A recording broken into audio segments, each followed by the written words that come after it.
हाथ में भगवत गीता और जेहन में उसको समझने, उसको जीने की तैयारी।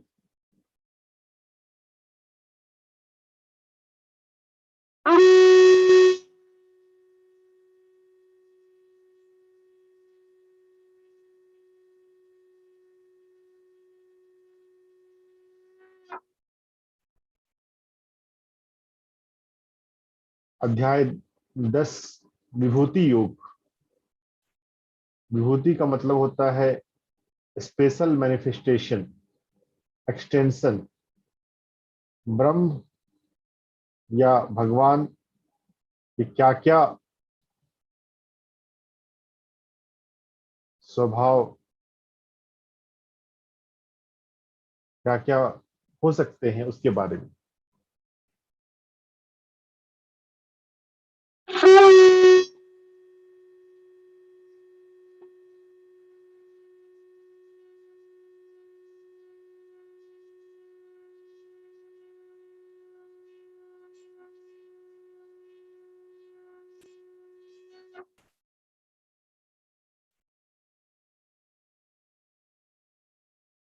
तो कल हमने क्या देखा था, पढ़ा था?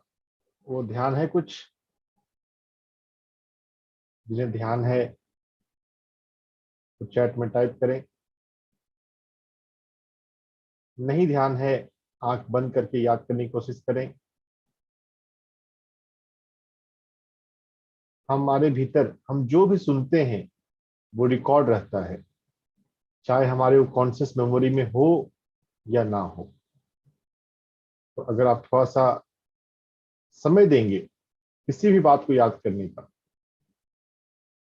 आप उसे याद कर लेंगे, कर पाएंगे।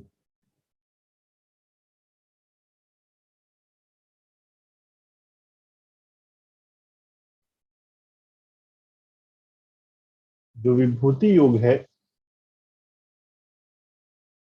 इसका नाम जो आ रहा है वो 7th चैप्टर 7th श्लोक से आ रहा है, 7 नंबर के श्लोक से।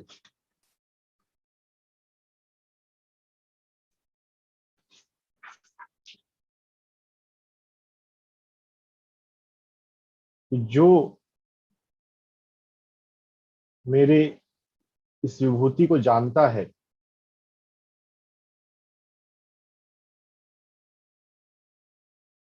वो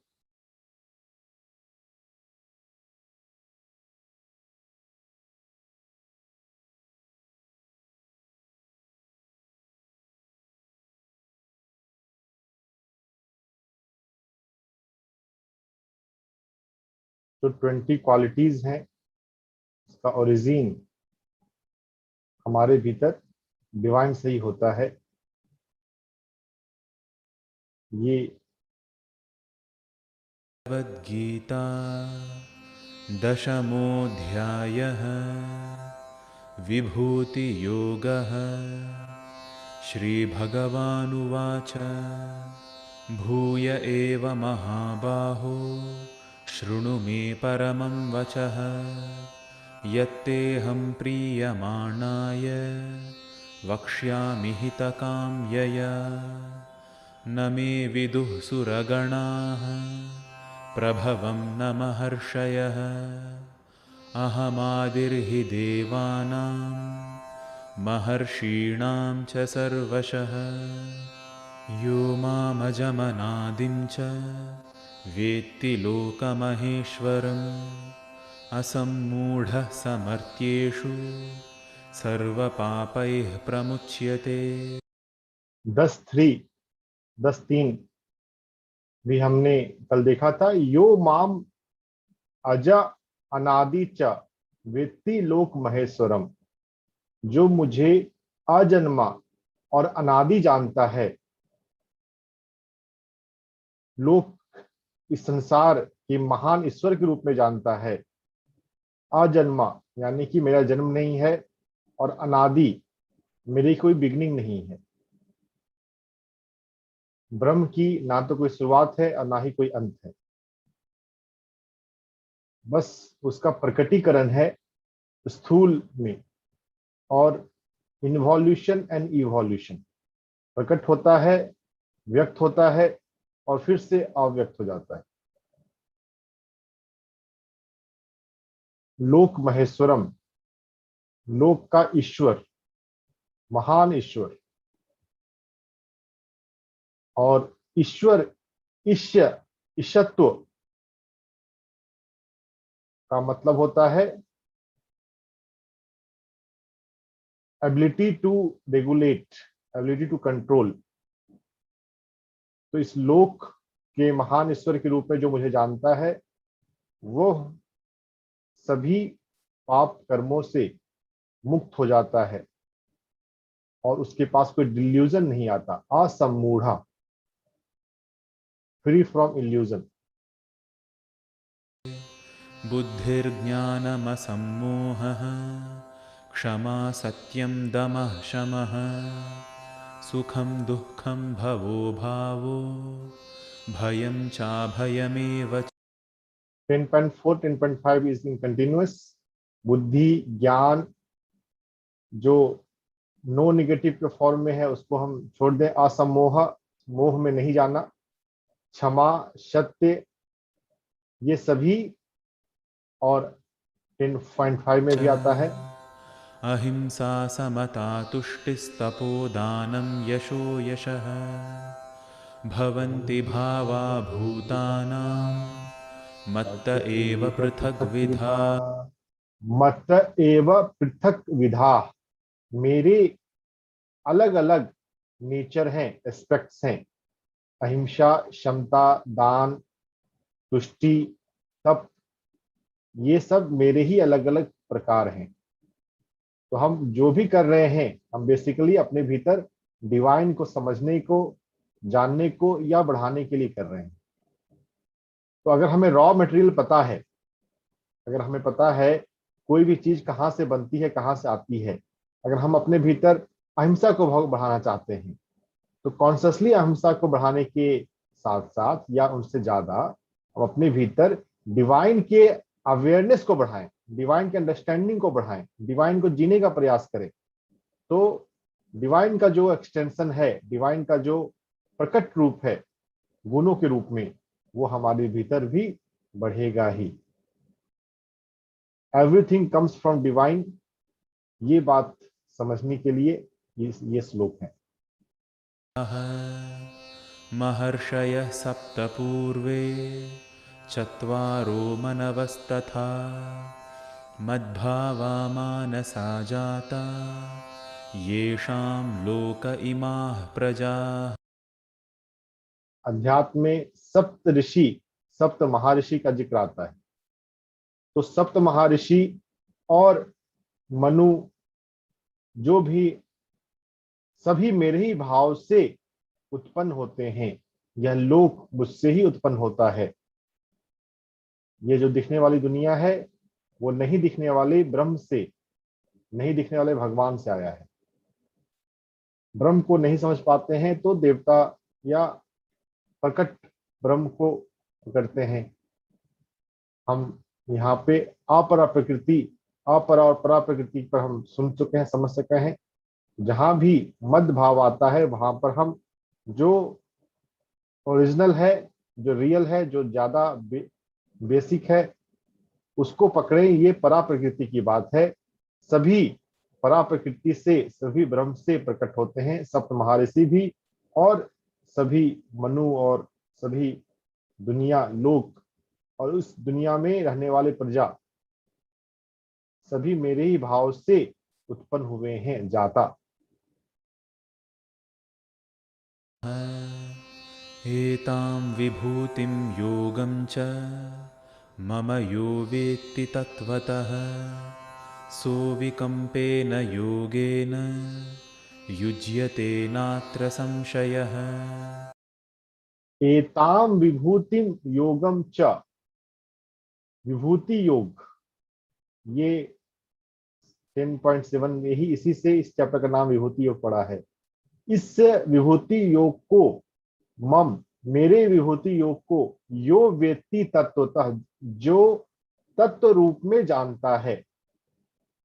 अब तत्व रूप में, इसको तो आपको थोड़ा समझना ही पड़ेगा, बिल्कुल स्पष्ट रूप से तो विजिबल नहीं है ये। तत्व रूप से जो जानता है सो वो विकंपेन योगेन युज्यते, वैसा योग जो विकंपित नहीं होता, जो हिलता नहीं है, जो बिल्कुल स्थिर रहता है, ऐसे स्थिर योग से युक्त हो जाता है। नात्र संशय, इसमें कोई संशय नहीं है। There is no doubt about it that those fellow who knows my vibhuti yog, my multifold manifestation of this world and everything visible in this world, get established in yoga. Which yoga? Which doesn't, which is stable, which is unwavering. विकंपेन योगेने, और translation में यहाँ पर देखिए unwavering भक्ति योग आ गया। भक्ति शब्द इस श्लोक में तो नहीं है, तो ठीक है, भाव वही है। अनवेवरिंग योगा, वैसा योग जो हिलता नहीं है। ऐसा नहीं कि अभी योग है और फिर नहीं है, 1 घंटे के लिए योग में चले गए और फिर 23 घंटे के लिए योग में नहीं है। It's not so. अगर हम ये बात जाने समझें, everything comes from divine, everything manifestation divine, तो ये जो समझ है ये हमें योग में, जो योग हिलता डुलता नहीं है, ऐसा नहीं है कभी आता है जाता है, उसमें स्थित हो जाता है, जो ऐसा जानता है। योग में गति हम करना चाहते हैं तो ये ब्रह्म योग की बात हो रही है।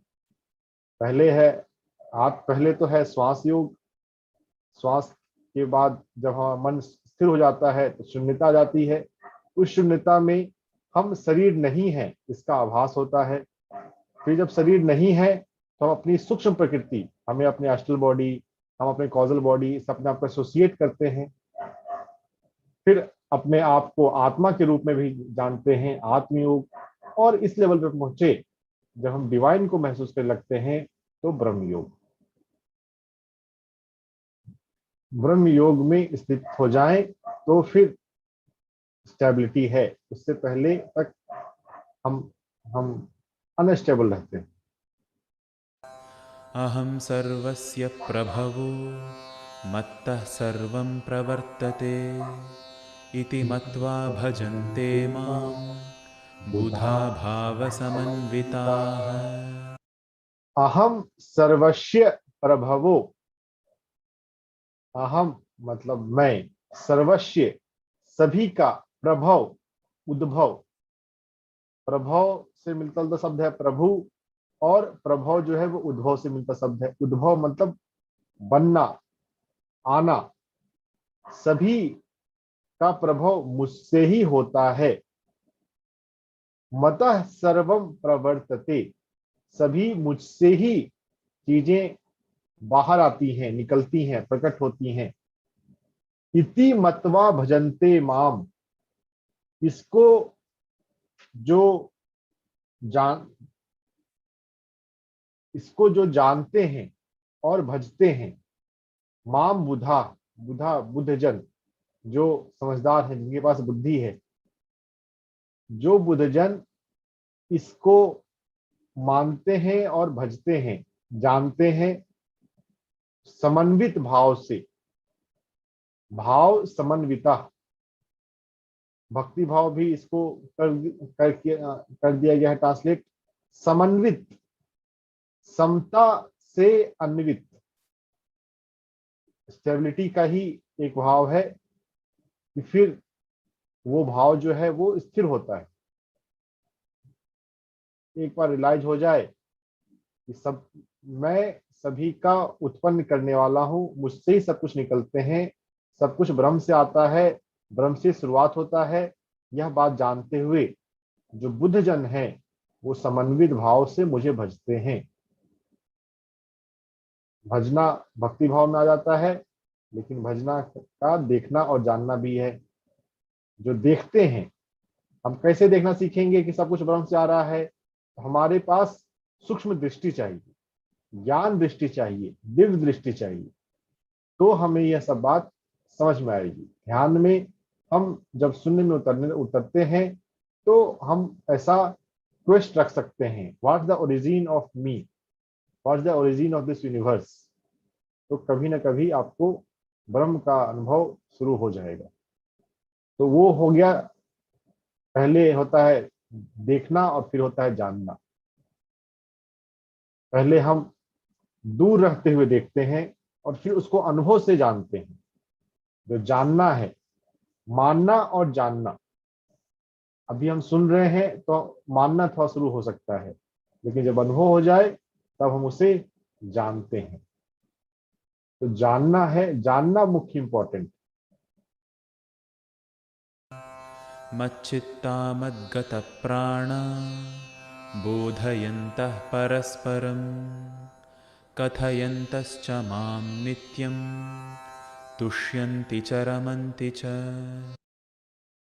मत चित्ता, अब इसको समझने के लिए हम संधि विच्छेद वाला देखते हैं। मत चित्ता ये हो जाएगा, दो शब्द यहाँ पे मिल जाते हैं। जहां दो शब्द मिल जाता है वहां पे थोड़ा समझना थोड़ा मुश्किल हो जाता है।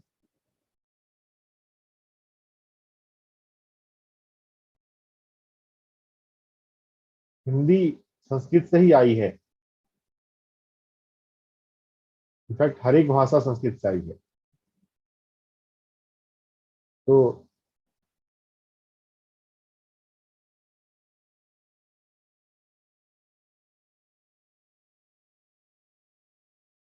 मत चित्ता, मत चित्ता, मत गत प्राण, मत गत प्राण बोधयन्तः परस्परम, मेरे में चित लगाकर, मद गत प्राण, मुझ में प्राणों को अर्पित करके, जो बोधयन्तः परस्परम, परस्पर एक दूसरे को बोध कराते हैं, एक दूसरे को बताते हैं। कथयन्तः च माम नित्यम तुष्यन्ति, और नित्य तुष्ट होते हैं और मुझ में रमन करते हैं। कथयन्तः कहते हैं, जो ज्ञानी जन की व्याख्या अगर हम जान जाएं, सब कुछ का हर चीज का उद्भव डिवाइन से ही है, देन कथयंता, उसके बाद फिर है कहना, परस्पर एक दूसरे को, मुझ में चित्त लगाए हुए और मुझ में प्राण को अर्पित करते हुए, और मुझ में ही नित्य तुष्ट होते हैं। जो हमारा सेटिस्फैक्शन है, तुष्टि है, वो डिवाइन से ही आती है। रमंती चा, रमन मतलब होता है घूमना। तो एक होता है बाहर रमन, हम बाहर घूमने फिरने जाएं, लॉकडाउन लगा हुआ है तो आप कहीं नहीं अभी जा सकते। और एक है भीतर घूमना, भीतर रमन करना, अपने चित्त को, अपने प्राण को डिवाइन में लगाते हुए और एक दूसरे को कहते हुए, बोध कराते हुए, परस्पर नित्य तुष्ट होते हैं। ये ज्ञानी जन का बारे में आ रहा है, जो विभूति योग को जानते हैं और जो विकल्प योग में स्थिर हो जाते हैं। हमारी तुष्टि, हमारा सेटिस्फैक्शन कब हम, बहुत लोग बोलते हैं लाइफ में मैं सेटिस्फाइड नहीं हूं, सुना होगा आपने। तुष्टि, संतुष्टि तभी आ सकती है जब आप डिवाइन पर आए। उससे पहले जीवन में चाहे कुछ भी हो, कितना भी अच्छा आपका प्रोफेशन हो, परिवार हो, स्वास्थ्य हो, तुष्टि नहीं आती। हाँ, हम उलझे रहते हैं, व्यस्त रहते हैं तो पता नहीं चलता, लेकिन जब भी थोड़ा सा जीवन में ठहराव आएगा, जब भी थोड़ा सा टाइम मिलेगा और चिंतन मनन चालू होगा, तो लाइफ में वैक्यूम दिखने लगता है। मुझ में ही चित्त लगाओ, मुझ में ही प्राण को अर्पित करो, और एक दूसरे को कहते हुए बोध कराओ, मुझ में तुष्ट हो जाओ और रमन करो, प्रसन्न रहो।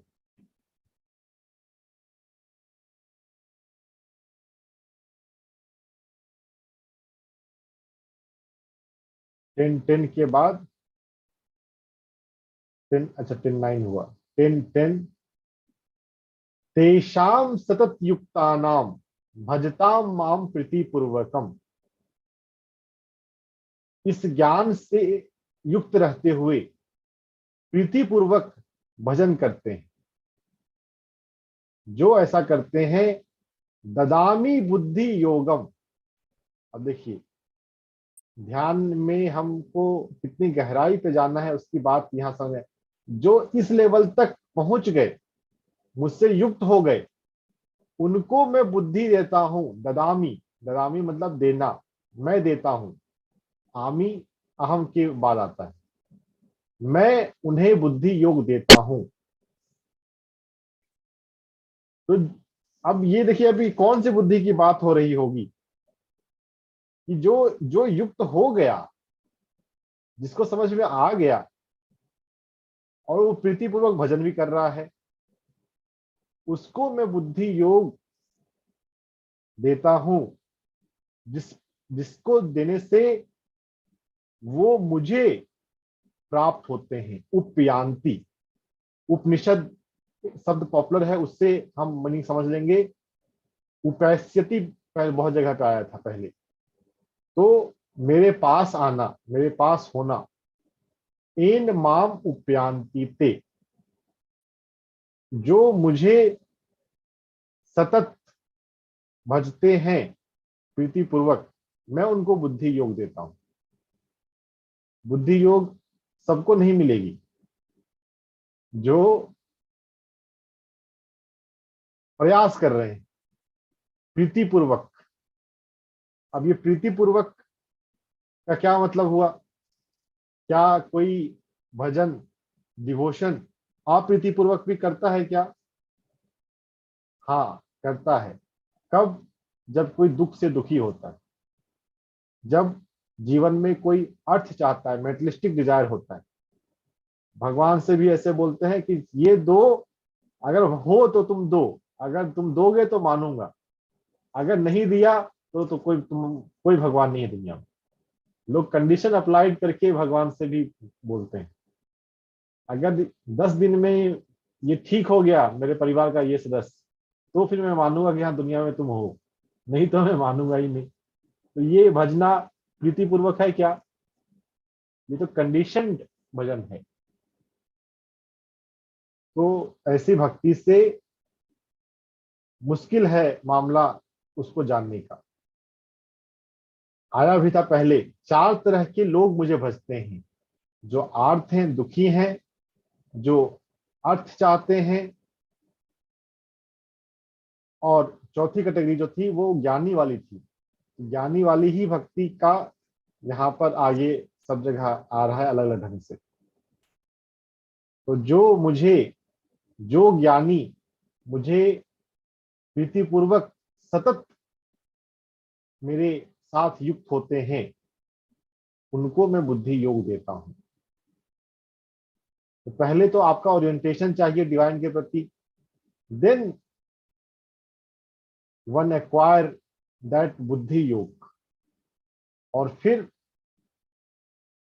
मतलब आपके सामने रास्ता खुलने लगेगा उसको समझने का, जानने का। और फिर उस बुद्धि योग से हम और आगे बढ़ते जाएंगे और अल्टीमेटली पूरी तरह से ब्रह्म को प्राप्त कर लेंगे, ब्रह्म योग को उपलब्ध हो जाएंगे। तेषाम एव अनुकंपार्थ अहम अज्ञान जम तमः नाश्यामि आत्म भावस्थ ज्ञान दीपेन भास्वता।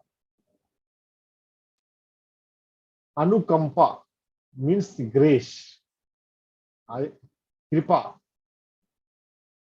कृपा करने के लिए उन पर, अनुकंपा कृपा करने के लिए मैं अज्ञान के अंधेरे को दूर करता हूं, उसका नाश करता हूं। कैसे? आत्मभावस्था ज्ञान दीपेना, उनके भीतर में स्थित होकर, जो हमारे भीतर जो आत्मा है वो ब्रह्म का ही तो मैनिफेस्टेशन है। तो मैं भीतर स्थित होकर ज्ञान के दीप से उनके अज्ञान का नाश करता हूं, जो अंधेरा लाता है। अहम अज्ञानजम तमह नाश्यामि। मतलब ये कैसी इंटरेस्टिंग बात है। ब्रह्म से प्रकाश आ रहा है, ज्ञान का दीप आ रहा है जो हमारे ही भीतर है, और उस प्रकाश से, उस ज्ञान के प्रकाश से अंधकार का नाश होता है। ये मेरी अनुकंपा है, ये मेरी कृपा है। It's my grace. किसके लिए? जो प्रीति पूर्वक सतत मेरा साथ युक्त रहते हैं। अब देखिए, अगर युक्त हमेशा युक्त रहते ही हैं, फिर कौन से कृपा की जरूरत? लेकिन है, गहराई के भीतर भी गहराई है। सतत मुझे भजते हैं, उनके लिए भी ज्ञान की जरूरत है। उनके भीतर भी, उनको भी बुद्धि की जरूरत है। बुद्धि आई तभी भजना शुरू होता है। लेकिन और बुद्धि की जरूरत है ताकि उसका अच्छे से अनुभव हो। 10.11 तक कृष्ण ने अपनी बात कह दी। अब अर्जुन ऐसा व्यक्ति है, उसको बार बार वो यही बोलेगा, मुझे समझ में नहीं आया, या फिर से बोलो। तो आगे से फिर से वही शुरू हो जाएगा। और इसमें 10-18 वाला में 10-18 में फिर से विभूति योग शब्द का जिक्र है।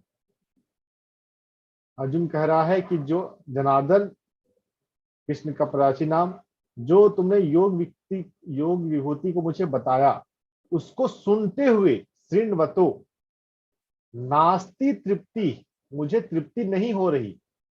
आई am not getting satisfied, I am not getting satiated, so tell me again.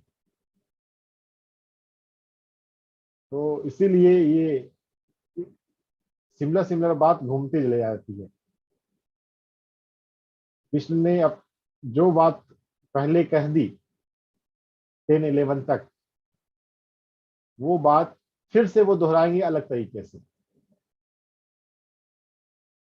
Arjun को तृप्ति नहीं हो रही है, वो मान नहीं रहा है, इसको लग रहा और बताओ, और बताओ, है ना। कृष्ण भी बताए जाते हैं, कृष्ण भी थकते नहीं है। ये एक बहुत इंटरेस्टिंग बात है। एक टीचर को कभी थकना नहीं होता है। जो थक जाए फिर वो टीचर नहीं। स्टूडेंट तो यहाँ पे हमें कृष्ण अर्जुन संवाद से यह भी बात पता चलती है, क्या ढंग होता है सिखाने वाले का। अर्जुन को बार बार अलग अलग ढंग से वो समझाए जाते हैं।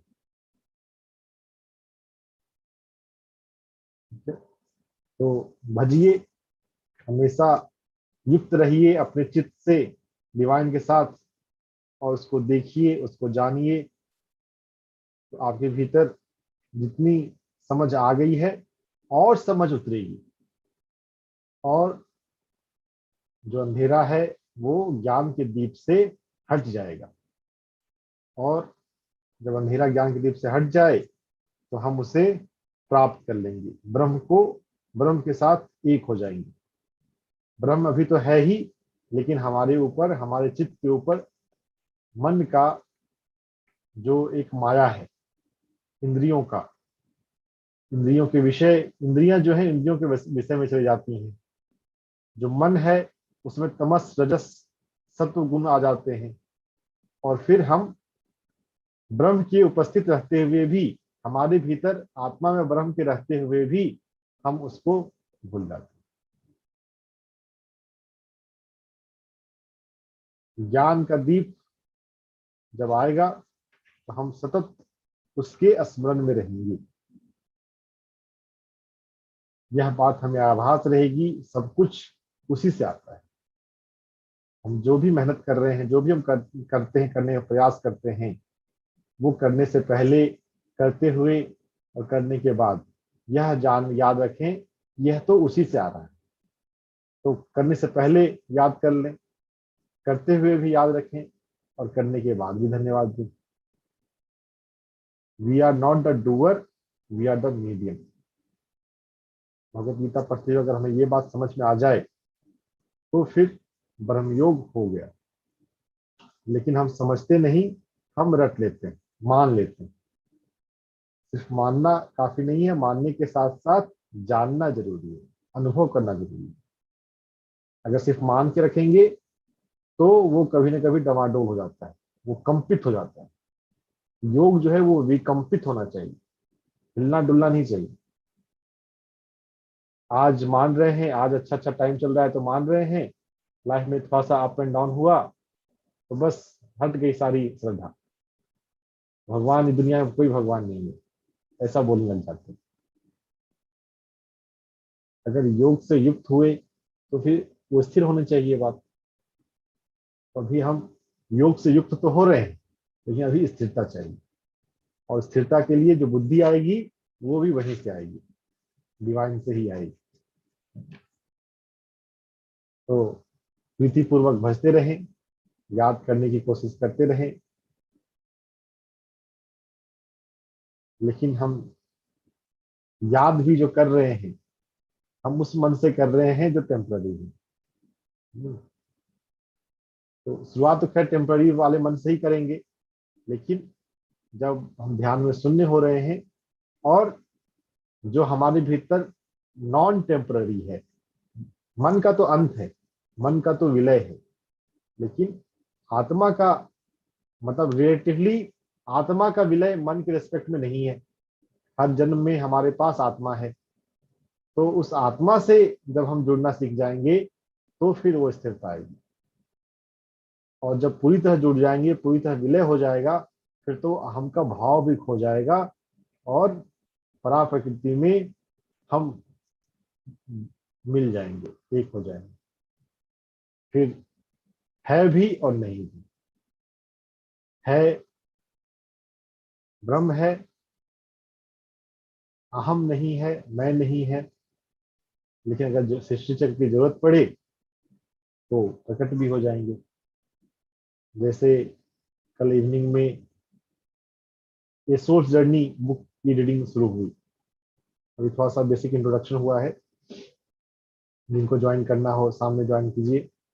तो जो भाई मर गया और वो भगवान से शिकायत किए जा रहा है, क्यों मेरा भाई मर गया, इतना यंग था।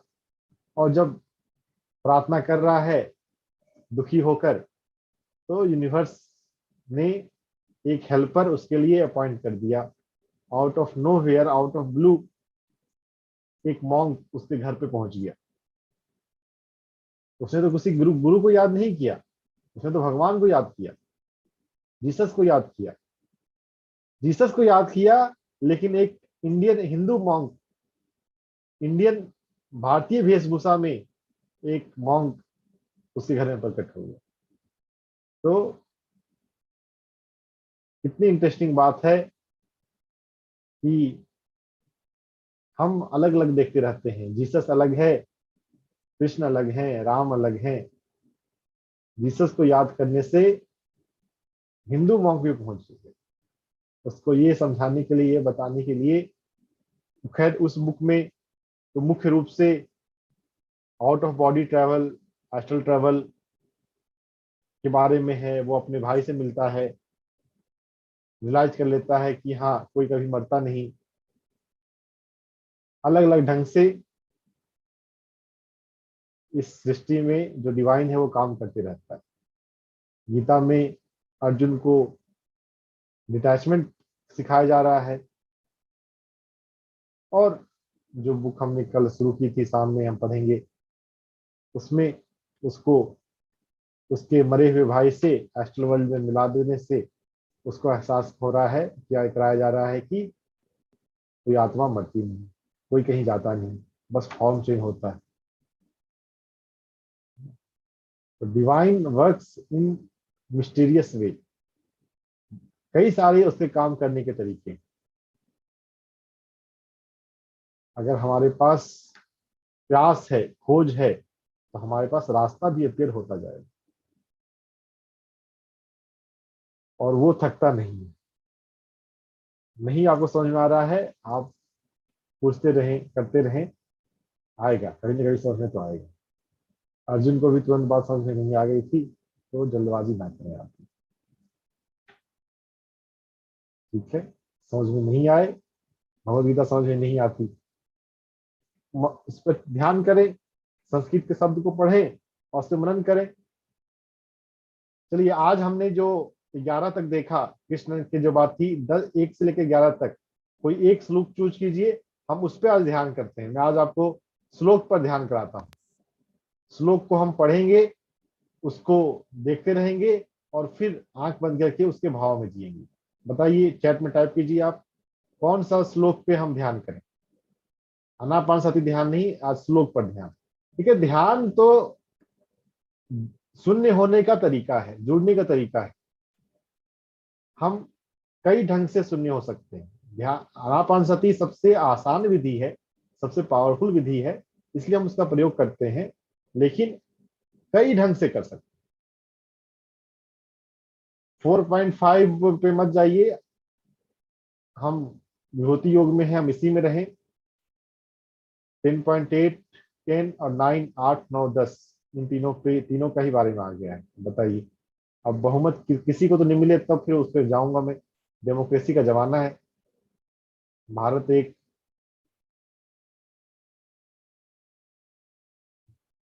10 को ही 2 बार लिख देने से वो डेमोक्रेसी नहीं हो जाएगी। 2 बार वोट नहीं करने को मिलता। तो नए लोग और बताएं। ठीक है, तो 10 श्लोक जो है,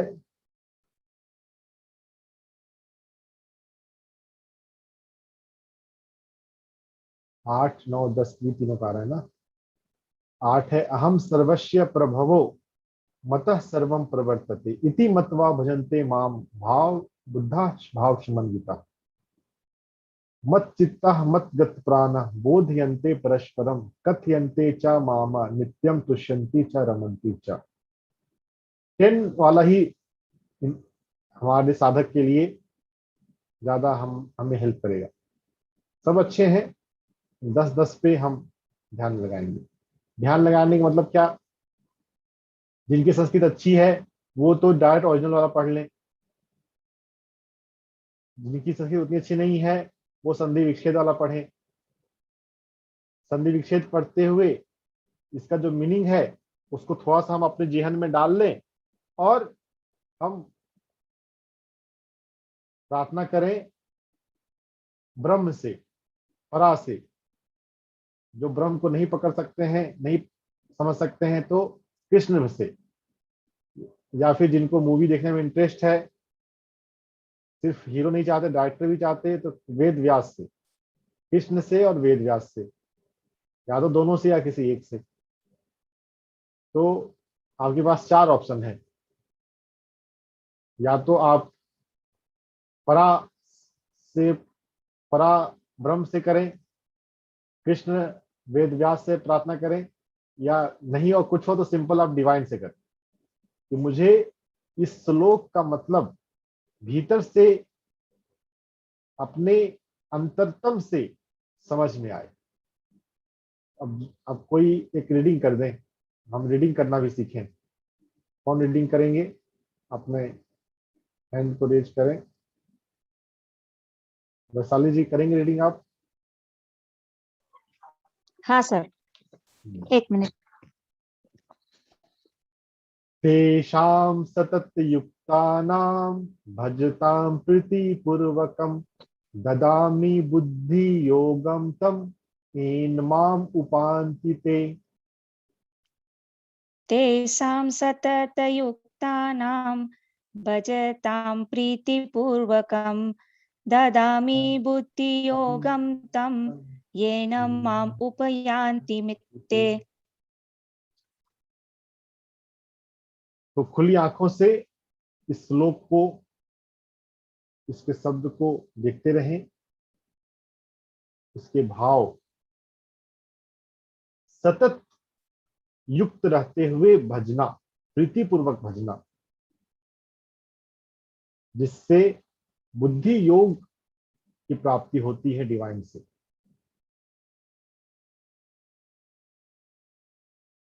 ओ divine, O Krishna, O Ved Vyas, may I understand this sloka fully and embrace its practical understanding in my daily life.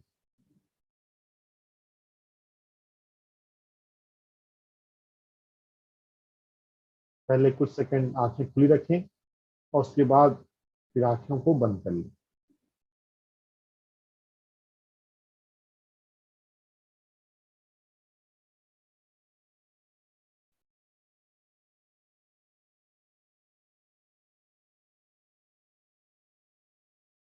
बंद आंखों को बंद करने के बाद भी अपने भीतर इस श्लोक को पूरी तरह से या उसके मुख्य शब्द को सतत युक्त, कंटिन्यूअस यूनियन, प्रीतिपूर्वक भजन, डिवोशन with reverence,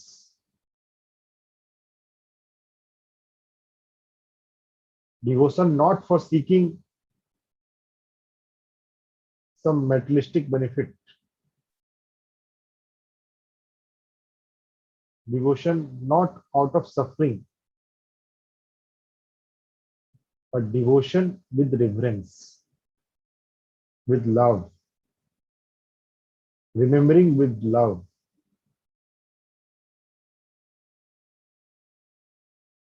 सतत युक्ता नाम प्रीति पूर्वकम भजताम।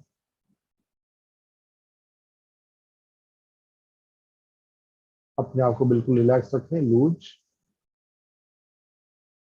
आपके शरीर में कहीं भी कोई भी थोड़ा सा भी तनाव ना हो। आप सहज रहेंगे तो आपके भीतर डिवाइन तत्व उतरेगा। आपके भीतर डिवाइन है ही, उस जो भीतर का डिवाइन है उसी से आप इस श्लोक को पढ़ना चाह रहे हैं, समझना चाह रहे हैं। लेकिन और डिवाइन डाउनलोड चाहिए ताकि हम इसे पूरा समझ सकें। O divine, O Krishna, O Ved Vyasa, enlighten me for this sloka, meaning of this sloka, full meaning of this sloka.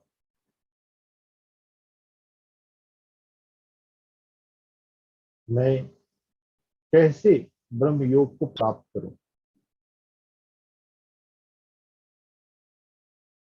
मैं कैसे ब्रह्म योग में स्थिर हूं,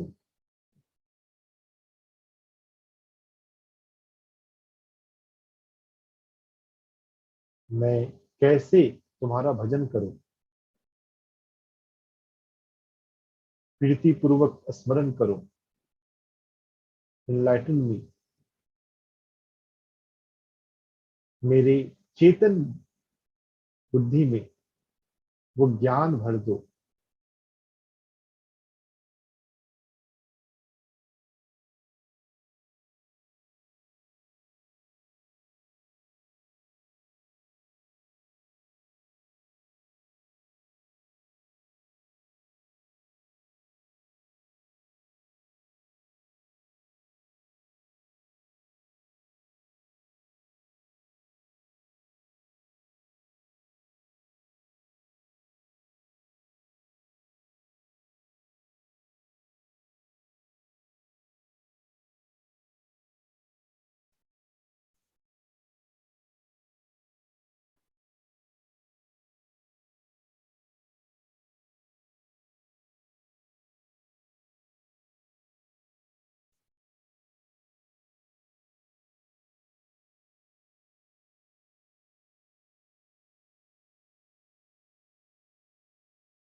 O divine,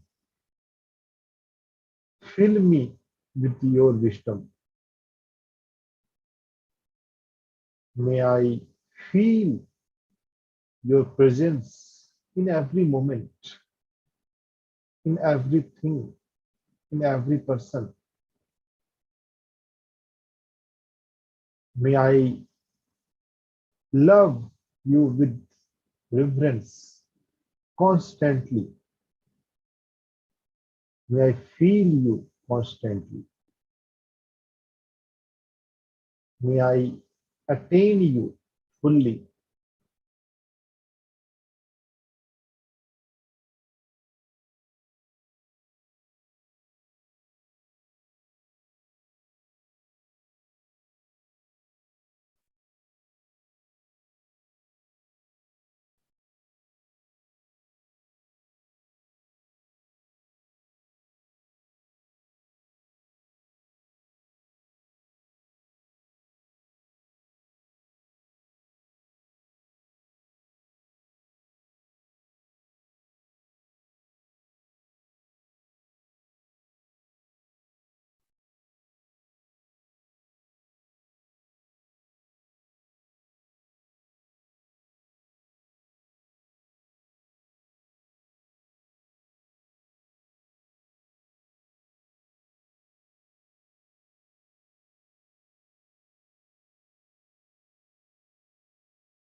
Divyam Saranam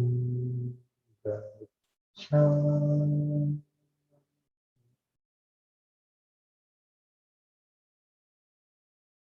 Brahmam Saranam Gacchami.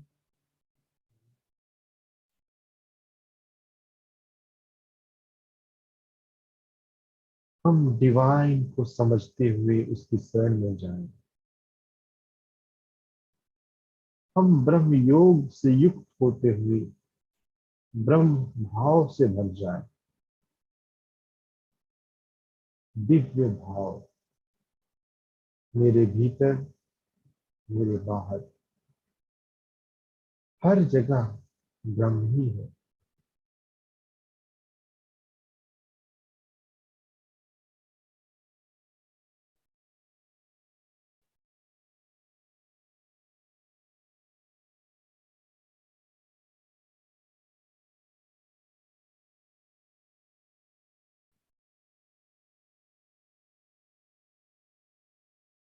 O divine, fill me with your wisdom, ज्ञान दीप।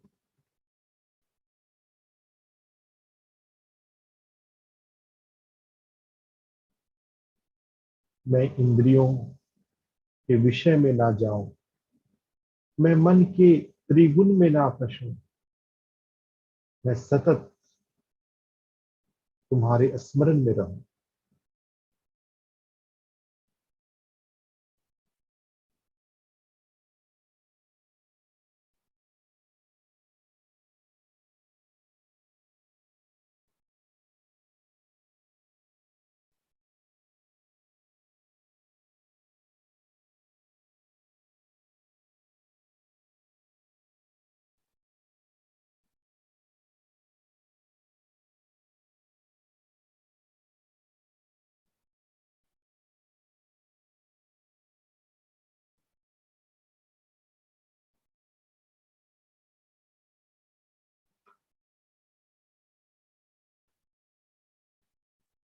Oh my love, fill me with your love. May I feel your love all the time. May I able to love all of my fellow beings.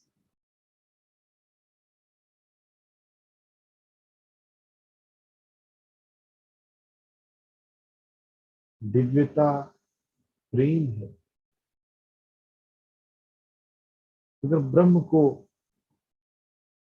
अभी हम नहीं समझ सके तो at least प्रेम को समझ लें। ब्रह्म प्रेम से भी अधिक है। लेकिन अगर ब्रह्म योग से हम लोग कभी नहीं हो सकते, जो नहीं हो सकते, वो कम से कम प्रेम को तो पकड़ ले। सबको प्रेम देना, निस्वार्थ प्रेम देना। ऊपरी वेशभूषा से, ऊपरी आवरण से, आचरण से जज नहीं करना, कम नहीं करना।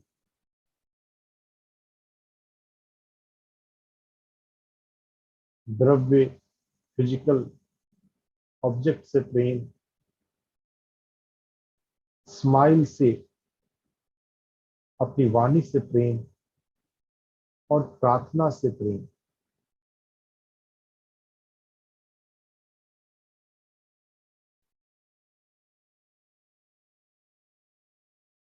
एक गहरी सांस लें। May I feel divine all the time. प्रणाम करते हुए बाहर आ जाए।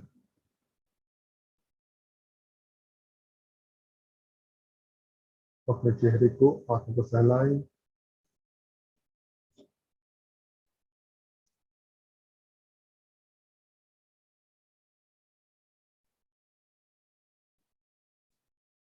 फिर से एक बार श्लोक को पढ़ें।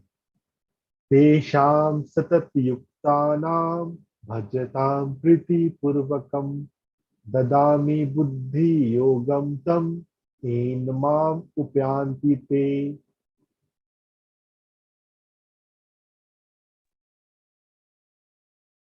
अनिता जी पढ़िए। तेषां सतत